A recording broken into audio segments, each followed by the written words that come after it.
Tervehdys kaikille. Tällä videolla jatketaan kuvaajien piirtämistä palkille, palkin kuormista. Me ollaan tähän asti opittu piirtämään leikkausvoimakuvaaja ja tässä on vähän aloiteltu esimerkkiä, jossa on laskettu tukireaktiot tasapainoehdoilla ja sen jälkeen kun on tukireaktiot ratkaistu, niin voidaan piirtää leikkausvoimakuvaaja, eli se näkyy tuossa. Ja sitten on vähän alustettu ajatusta, mitä myöhemmin sitten käytetään hyväksi tuossa momenttikuvaajan piirtämisessä. Eli tätä momenttia aiheuttaa, eli taivutusmomenttia aiheuttaa käytännössä ne samat voimat, jotka aiheutti tuota leikkausvoimaa. Niillä on matemaattinen yhteys, eli jos me derivoidaan momentin funktiota, niin me saadaan leikkausvoiman funktio. Ja tätä tietoa me tullaan käyttämään hetken päästä hyväksi.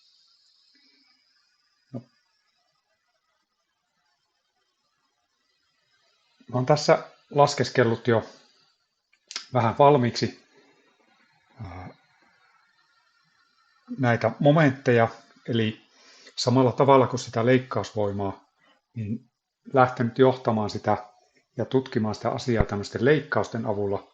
Eli tuossa vapaakappaлекuvassa tuolla ylhäällä näkyy, että otetaan taas kerran tuommoisia virtuaalisia katkaisukohtia tuolta voimien välistä ja tutkitaan siinä kohti olevia momentteja.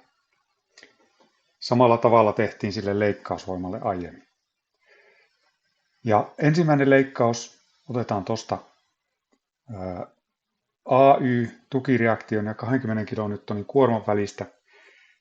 Siitä on piirretty tähän alapuolelle kuva ja tässä näkyy nyt, että siinä meidän leikkauskohdassa siellä on sitä leikkausvoimaa, mutta siellä on myöskin tämmöinen momentti, joka estää näitä pintoja kiertymästä toistensa suhteen. Ja nyt samalla tavalla kuin aiemmin, niin otetaan tasapainoehtoa tästä. Me muistetaan ja tiedetään, että kummassakin näistä kappaleista, virtuaalisesti irrotetusta kappaleista, täytyy olla tasapainovoimassa. Sen pystysuuntaisen tasapainoehdon avulla me päästiin ratkaisemaan tuo leikkausvoima. Ja nyt sitten momenttiehdon avulla me päästään ratkaisemaan tuota momenttia, eli sitä sisäistä rasitusta, taivutusmomenttia.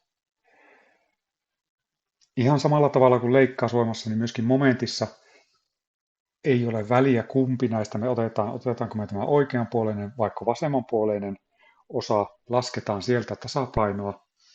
Me päädytään siihen tulokseen, että toi momentti täytyy olla yhtä suuri kummallakin puolella tuota leikkausta, yhtä suuri ja vastakkaissuuntainen, ihan niin kuin olen tuohon piirtänyt. Eli tuossa vasemmanpuoleisessa osassa minulla on piirrettynä sillä momentti, joka pyörittää vastapäivään, ja sitten oikeanpuoleisessa osassa momentti, joka pyörittää myötäpäivään. No, mä oon laskenut näissä kaikissa leikkauksissa tuon vasemmanpuoleisen osan tasapainon, ja ajatuksena on taas se sama kuin siinä leikkausvoimassa, että päästään tutkimaan näitä, miten me voidaan laskea tuota momenttia, ja sitten loppujen lopuksi mietitään se kaikista helpoin, yksinkertaisin tapa piirtää se kuvaaja. Eli näitä leikkauksia ei sitten myöhemmin tarvitse piirrellä eikä laskea näitä tasapainoja. No tässä on siis laskettu tuon vasemmanpuoleisen osan tasapaino ja siellä on valinnut momenttipisteeksi tämän leikkauskohdan taikka tämän pinnan. Ja nyt tämä leikkausvoima Q1, joka me tuolta kuvaajasta voitaisiin katsoa kuinka suuri se on se on ratkaistu, niin se ei aiheuta momenttia tuohon pisteeseen, nimittäin se sijaitsee aivan tässä pinnassa kiinni, vaikka se nyt on piirretty pikkusen tuohon ulkopuolelle. Eli tämän pisteen momenttia kun lasketaan, niin täällä on tukireaktio 28,3 kilonewtonia, joka pyörittää myötäpäivään, mutta nyt me huomataan, että tässä momentissahan me tarvitaan etäisyyttä. Eli meidän pitää tietää, millä kohdalla me ollaan laskemassa sitä momenttia. Ja mä oon ottanut tänne tämmöisen XY-koordinaatin tai X-koordinaatiston oikeastaan. Eli täältä vasemmasta päästä asetan sinne orikon ja lähden mittailemaan Xää. Se X kasvaa tuonne oikealle. Ja nyt kun me tällä tavalla mittaillaan sitä, niin tämän meidän laskentakohdan koordinaatti on nyt siis X. Eli mä käytännössä teen nyt momentille funktioita tuon sijainnin mukaan, eli xn funktioita. Ja nyt siis, kun me ollaan xn etäisyydellä vasemmasta päästä, tämä voima on siellä, niin se momentti tähän pisteeseen on se voima kertaa kohtisuora etäisyys. Sen lisäksi tässä vasemmanpuoleisessa osassa on nyt tämä piirretty momentti 1, eli se sisäinen rasitus. Se on vastapäivään, se on silloin miinusmerkkinen, ja muita momenttia ajattavia voimia siellä ei ole, eli näiden summan täytyy olla 0, jotta tuo vasemmanpuoleinen osa ei pyörisi. Ja tosta me saadaan nyt sitten ratkaistua tämä M1, heitetään se yhtä suuruusmerkin toiselle puolelle, siinä vaihtuu etumerkki ja silloin toisella puolella oleville etumerkki säilyy. Eli tällä lausekkeella me pystytään laskemaan nyt momentti missä tahansa kohtaa silloin, kun se meidän leikkauskohta on näiden kahden voiman välissä. Mutta jos me siirrytään tämän 20 kilonewtonin kuorman toiselle puolelle, niin silloin tämä meidän kuva muuttuu. Eli silloin tämä tasapainoehto ei olekaan sama. Eli silloin meillä on tämä leikkaus 2, mikä täällä on. Tämä tarkoittaa siis sitä, että me ollaan nyt saatu tämmöinen x-funktio, jolla on tietty alue, jolla se on voimassa. Eli se on x-arvoilla 0 metristä, eli täältä vasemmasta päästä 4 metriin saakka. Niin 0–4 x-arvoilla se on voimassa, mutta sitten tosiaan kun siirrytään tuon 20 kilonewtonin kuorman toiselle puolelle, tullaan uuden funktioalueelle, eli piirrellään tänne taas leikkaukset, ja tässä nyt sitten tästä vasemmanpuoleisesta osasta, kun kirjoitellaan taas tasapainoehto, niin saadaan sieltä ratkaistua kirjoiteltua taas x-funktio. Ja tämä x-funktio, jolla me voidaan siis laskea momenttia, on voimassa tämän 20 kilonewtonin kuorman ja 60 kilonewtonin kuorman välisellä alueella. Eli x:n arvoilla 4 metristä 9 metriä.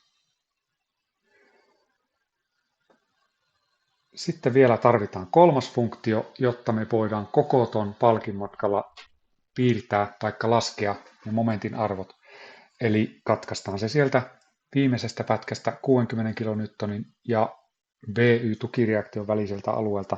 Taas otetaan tasapainoehto tuosta vasemmanpuoleisesta osasta. Ja niitä on tässä laskettu. Päädytään semmoiseen tulokseen, että tämän näköisellä funktiolla saadaan laskettua momentti tuolla matkalla. Ja nyt meillä on taas funktio, joka on voimassa tietyllä alueella, eli se on 9 metristä 12 metriin x:n arvoilla voimassa.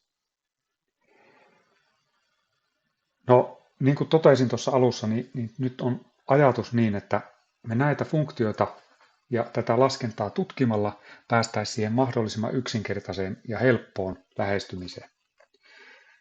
No, mä oon kirjoittanut näihin jokaiseen kohtaan tämmöisen välivaiheen, jossa kun mä oon ratkaissut tätä momenttia, tässä tapauksessa momentti 3, mä oon heittänyt sen yhtäsuuruusmerkin toiselle puolelle, mä oon jättänyt tähän näkyville sen, että mitä sinne toiselle puolelle jäi.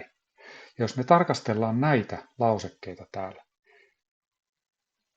niin täällähän meillä on esimerkiksi tässä momentti 2 kohdalla, tämä momentti 2, kun me lasketaan sitä, niin siellä on 28,3 kilonewtonia kertaa x plusmerkkisenä, ja meillä on täällä tukireaktio, joka pyörittää myötäpäivää. Sen lisäksi siellä on 20 kilonewtonia, ja siinä on miinusmerkki edessä.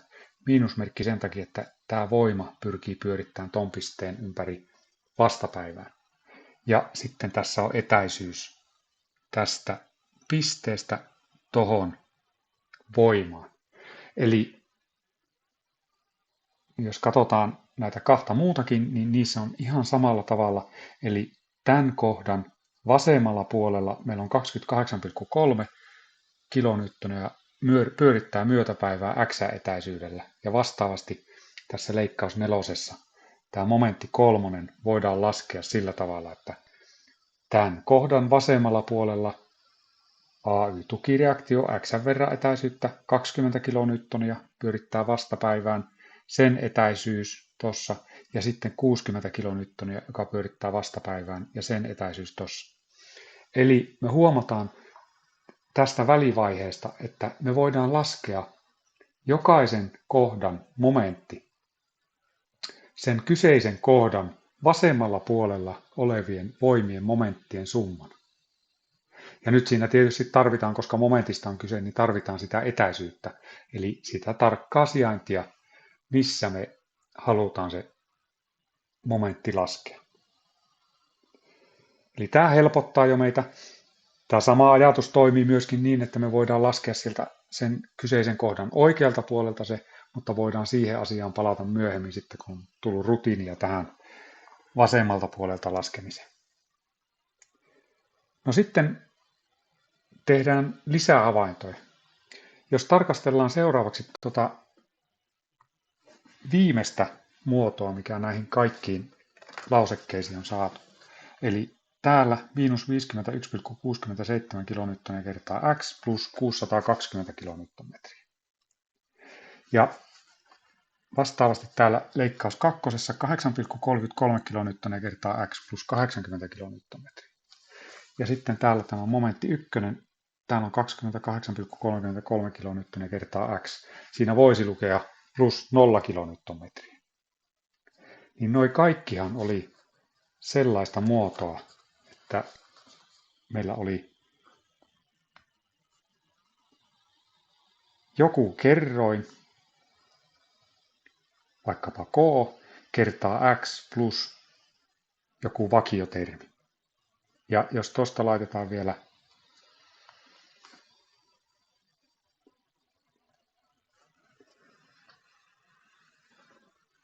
tämän näköiseen muotoon toi lauseke, niin me havaitaan, että tämähän on suoran yhtälö. Eli jokainen näistä lausekkeista, mitä me laskettiin, sievennettiin ne, niin ne on suoria. Ja tästä me voidaan tehdä semmoinen johtopäätös, että noiden voimien välillä toi momentti muuttuu lineaarisesti, eli sen yhtälö on suora. Ja mä oon tähän kirjoitellut nyt ylös nuo havainnot. Eli me voidaan laskea taivutusmomentti tarkasteltavan kohdan vasemmalla puolella olevien voimien momenttien summana. Ja sitten toinen havainto, että näiden voimien välillä momentin yhtälö on suora. Ja nyt jos me mietitään sitä suoraa, niin tuommoinen suora me voidaan piirtää, jos me tunnetaan 2 pistettä siltä suoralta. Eli tässä nyt tämä ylempi, mulla on täällä 2 tunnettua pistettä. Kun mä niiden kautta piirrän janan kulkemaan, niin siinä on mun suora. Nyt meillä oli tässä nämä funktiot kaikki tietyllä alueella määriteltyjä. Tarkoittaa sitä, että kun me mennään sen alueen ulkopuolelle, niin se funktio ei ole enää voimassa. Niin nyt nämä katkoviivat tässä, mitkä mä oon piirtänyt, niin nämä kuvastaa sitä funktion alku- ja loppu-rajakohtaa. Ja nyt jos me tunnetaan siltä suoralta pisteet täältä alkupäästä ja loppupäästä juuri siitä rajakohdasta, niin silloin me voidaan piirtää koko se suora, taikka se suoran pätkä, joka on sillä määrittelyalueella voimassa. Niin nyt me havaitaan, että meidän kannattaa laskea momentin arvot siellä määrittelyalueiden rajakohdissa, ja ne määrittelyalueiden rajakohdat oli ne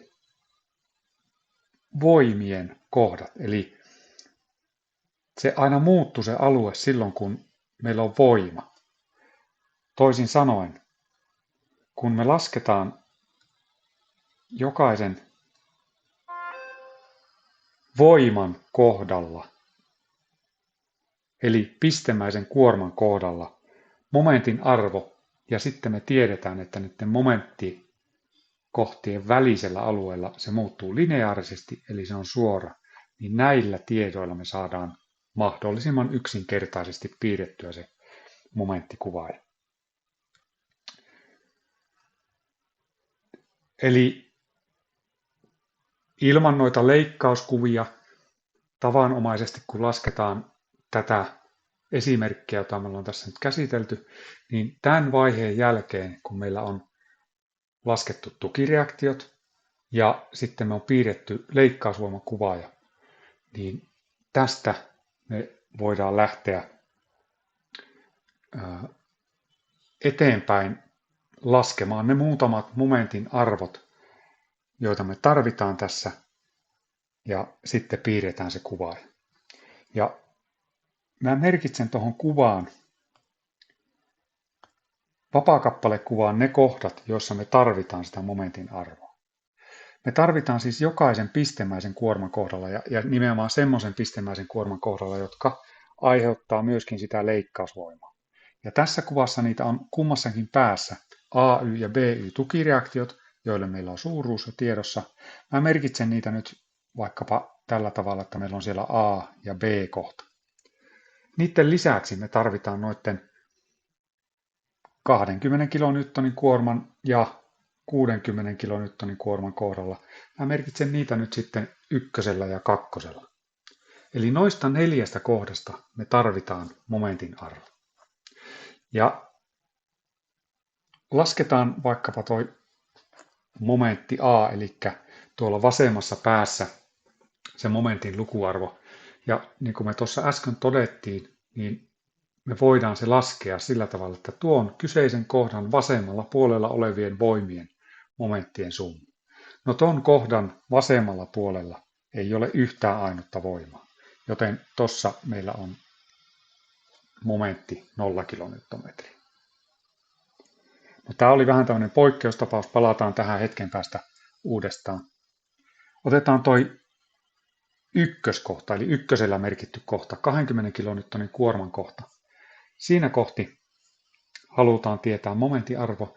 Sen vasemmalla puolella meillä on momenttia aiheuttavia voimia, toi tukireaktio AY. Se pyörittää myötäpäivään ja sillä on 4 metriä etäisyyttä tuohon kohtaan. Muita voimia tämän kohdan vasemmalla puolella ei ole, joten tässä on meidän momentti. Sijoitetaan tuon AYn lukuarvo sinne 28,33 kilonewtonia kertaa 4 metriä. Tuosta me saadaan 113,32 kilonewtonmetriä. Eli tämä on tuon 20 kilonewtonin kuorman kohdalla oleva momentin arvo. Ja nyt me todettiin, että voimien välillä momentti muuttuu lineaarisesti, niin me voidaan tämä ensimmäinen osuus vaikka jo piirtää tuohon kuvaajaan. No tuosta kuvaajasta mä oon sen sinne jo alustanut, eli momenttia samalla tavalla kuin leikkausvoimaa, normaalivoimaa piirretään koko palkille. Tässä momenttikuvaajassa halutaan nyt kuitenkin näitä merkkejä laittaa sillä tavalla, että meillä on miinus yläpuolella ja plus alapuolella. Leikkausvoima ja normaalivoimakuvaajahan me piirrettiin käytännössä sillä tavalla, että oli plus yläpuolella, miinus alapuolella. Tämä merkkisääntö, mikä tässä on, niin johtuu niistä valinnoista, mitä me on tehty. Eli että me käytetään myötäpäivään pyörittäviä momentteja positiivisena. Ja sitten toiseksi se johtuu siitä, että rakentamisessa me halutaan se momenttikuvaaja piirtää sillä tavalla, että se kuvastaa siinä palkissa tai muussa kappaleessa olevaa vetopuolta. Eli sillä puolella, missä momenttikuvaaja on, niin sillä puolella siinä poikkileikkauksessa on momentin aiheuttamaa vetojännitystä. Näihin jännitysasioihin palataan sitten lujuusopin puolella uudestaan, mutta esimerkiksi teräsbetonirakenteessa niin se momenttipinnan puoli kuvastaa sitä, että mille puolelle, kumpaan pintaan sitä palkkia me laitetaan betoniteräksi. No, Nyt me on laskettu, että täällä vasemmassa päässä momentti on 0 kilonewtonmetriä. Eli se on tuolla 0, ja sitten taas tuossa 4 metrin päässä siitä 20 kilonewtonin kuorman kohdalla on saatu lukuarvoksi plus 113,32. Merkitään se tonne jonkinlaisessa mittakaavassa, ja niin kuin todettu, noiden kahden voiman välisellä alueella se momentti muuttuu lineaarisesti. Tarkoittaa sitä, että me piirretään tuohon suora linja niiden välillä. No sitten tarvitaan momentti kakkosta lukuarvoa, eli tuon 60 kilonewtonin kuorman kohdalla momenttia. Ja nyt taas lasketaan tämän kohdan vasemmalla puolella olevien voimien momenttien summa. No siellä vasemmalla puolella on nyt, tuon kohdan vasemmalla puolella on siis AY-tukireaktio, joka pyörittää myötäpäivää. Sijoitetaan suoraan sinne tuo lukuarvo, eli se oli 28,33 kilonewtonia. Sillä on etäisyyttä tuohon kakkoskohtaan 9 metriä. Tämän kohdan vasemmalla puolella on myöskin 20 kilonewtonia, joka pyörittää vastapäivää. Eli miinusmerkkistä momenttia aiheuttaa, ja sen etäisyys kakkospisteeseen on 5 metriä. Muita voimia tämän kohdan vasemmalla puolella ei ole, joten tuossa on meidän momentti siinä, ja tuosta kun lasketaan noilla lukuarvoilla, niin saadaan tulokseksi 154,97 kilometriä. Siinä on vähän pyöristettyjä lukuarvoja, se voisi olla, jos tarkoilla lukuarvoilla laskee, niin todennäköisesti 155 kilonewtonmetriä. Ja laitetaan se tänne kuvaajaan. Suunnilleen mittakaavassa kun piirtelee, niin se voisi olla tossa kohti, eli tossa plus 154,97 kilonewtonmetriä. Ja taas näiden kahden voiman välissä meillä on lineaarinen muutos, eli siellä on se suora, piirretään se sinne. Ja sitten tarvitaan vielä yksi momentiarvo, eli toi, minkä on merkinnyt momentti B:llä. Ja tämän kohdan vasemmalla puolella siellä on se AY-tukireaktio 28,33 kilonewtonia. Sillä on etäisyyttä nyt 12 metriä. Siellä on myöskin tuo 20 kilonewtonia, joka pyörittää vastapäivää. Sen etäisyys on 8 metriä. Ja sitten siellä on vielä 60 kilonewtonia, joka sekin pyörittää vastapäivää. Ja sillä on 3 metriä etäisyyttä tuohon P-pisteeseen. Muita voimia tämän kohdan vasemmalla puolella ei ole, joten tuossa on meidän momentti. Ja tuosta kun laskee lukuarvot, ja varsinkin jos tarkoilla lukuarvoilla laskisi, niin saisi tulokseksi, että siinä on myöskin 0 kilonewtonmetriä tuo momentti. Eli täällä oikeassa päässä momentti on 0, ja nyt kun meillä näiden kahden pisteen, eli tuon 60 kilonewtonin kuorman ja tämän oikean pään välissä ei ole voimia, jotka aiheuttaisi momenttia, niin meillä on lineaarinen muutos tuossa momenttikuvaajassa. Ja nyt me on saatu siihen momenttikuvaaja piirrettyä. Eli siellä on plusmerkkistä momenttia, ja me nähdään tuosta kuvaajasta nyt yhdellä silmäyksellä jokaisessa kohdassa, kuinka suuri momentti siinä on. Ja varsinkin nähdään nyt, että se maksimimomentti on tuossa 60 kilonewtonin kuorman kohdalla. Sen suurempaa momenttia siitä ei löydy. Ja jos me nyt mitoitetaan se meidän palkki tälle momentille, niin se kestää silloin missä tahansa kohti näillä kuormilla. Mutta jos palataan näihin, mitkä mä merkkasin momentti A ja momentti P merkinnällä, niin näissä kahdessa mä käytin vähän erilaista merkintää sen takia, että näitä ei jatkossa tarvitse välttämättä laskea lainkaan. Nimittäin nämä kumpikin on nivelellisesti tuettuja päitä. Ja jos meillä on nivelellisesti tuettu pää, niin siinä ei koskaan voi olla momenttia. Eli sitä voi perustella tällä tavalla laskemalla, mutta myöskin sillä ajatuksella, että sen momentin voiman ja vastavoiman lain mukaan täytyy olla yhtä suuri kummassakin puolessa sitä osaa, niin jos me tuota päätä tarkastellaan, niin sen pään toisella puolellahan meillä ei ole lainkaan semmoista materiaalia, missä voisi olla sitä momenttia, eli sen momentti on nolla, sen täytyy olla nolla myöskin siinä nivelellisesti tuetussa päässä. Eli jos kirjataan siitä, että nivelellisesti tuetussa päässä. Ja toinen vaihtoehto on myöskin, että jos meillä on vapaa pää, eli jos on vaikkapa uloke tai ulokkeellinen palkki, niin siellä ulokkeen vapaassa päässä myöskin se momentin täytyy olla nolla. Eli se ei voi mitään muuta olla. Ja noita ei tarvi välttämättä silloin laskea lainkaan. Tällä tavalla me ollaan nyt perusteltu se, että miksi me voidaan se momentti piirtää laskemalla tietyissä kohdissa momenttiarvo. Eli me lasketaan siellä momenttifunktion määrittelyalueiden rajakohdissa momentin lukuarvot, ja sitten me tiedetään, että niiden välisellä alueella momentti muuttuu lineaarisesti, niin tässä laskussa, mikä meillä nyt on, niin loppujen lopuksi riittää meille, että me tunnetaan molemmissa päissä, momentti on nolla, me lasketaan tämä momentti 1 ja momentti 2 pistemäisten kuormien kohdalla, niin näillä tiedoilla me saadaan piirrettyä tuo momenttikuva.